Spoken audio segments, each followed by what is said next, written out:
After that Prime Minister's net zero announcement last week, there has inevitably been a lot of discussion.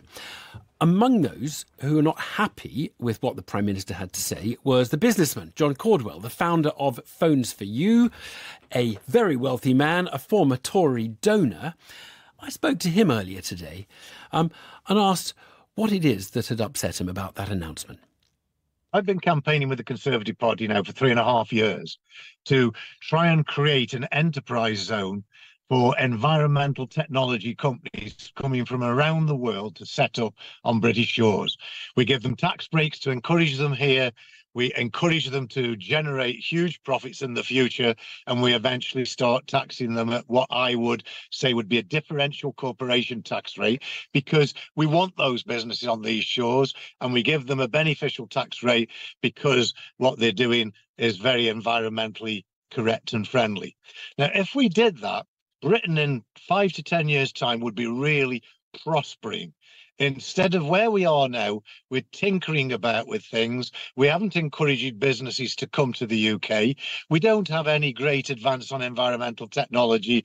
We've signalled to Europe and the rest of the world that we're not taking it that seriously by putting back the 2030 date to 2035. And it's all wrong. It all should be one big virtuous circle, one big fight for, I mean, it sounds a bit alarmist if I say for the survival of the planet, but that is really the way I see it. The fight for the survival of the planet, but it's also commensurate with making Britain great again.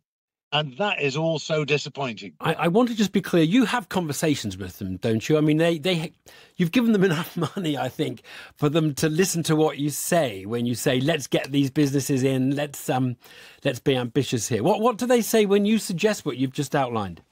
Well, it's bygone years now, really. It was the first couple of years of Boris from 2020 to 2022. And Boris answered me, well, we're doing all those things. But, you know, what he's talking about, we are doing something, but it's a scale. The scale of what we're doing is very, very small, way too little. And what I wanted was a hugely ambitious plan to really attract companies from all over the world in environmental technology, to ramp out the rollout of wind turbines and photoelectric cells, solar panels for other people, and tidal systems, every bit of technology that we could to be energy efficient in a renewable sense and energy reliant on ourselves, not on foreign powers. But as a result of doing that and a lot more, to be able to export all over the world.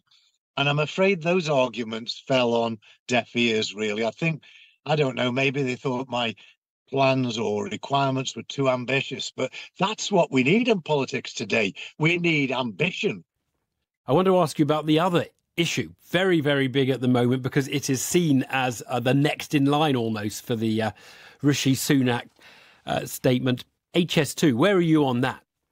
Well, I've got mixed views on that. I mean, the first view is I don't know whether it was needed and whether I would have done it, but I'm not an expert on it. So I can't sit here and tell you it should have been done or it shouldn't. But having done it, what I can tell you is that if we do stop it now, the cost of doing it in the future will be massively more, exponentially more, as a result of two factors. One is inflation, but the other is that to stop a project when you've got all the infrastructure in place to continue the rollout of that project and then start again will cost billions or tens of billions more in the future than it would now. We really need to have the courage of our convictions. We started it, and I think we ought to finish it. What are your politics now? Because obviously you're an independent thinker. You're not a kind of paid up person who just speaks a party line. What are you going to do? You previously donated big for the Conservatives. What are you going to do at the next election, probably a year from now or so? Well, I think at the moment I'm a floating voter, and I will vote for anybody that I believe has got Britain's best interests at heart, has the right policies. Now, for me, over the last 50 odd years, that has been the Conservative Party, without doubt. Labour have come a close second at times, but it's always been the Conservative Party. I find myself now floating because I don't know. I mean, from what I've seen of the Conservative Party, I'm not impressed. Can Labour do a lot better? I don't know. So at the moment, I'm open-minded as to where I go.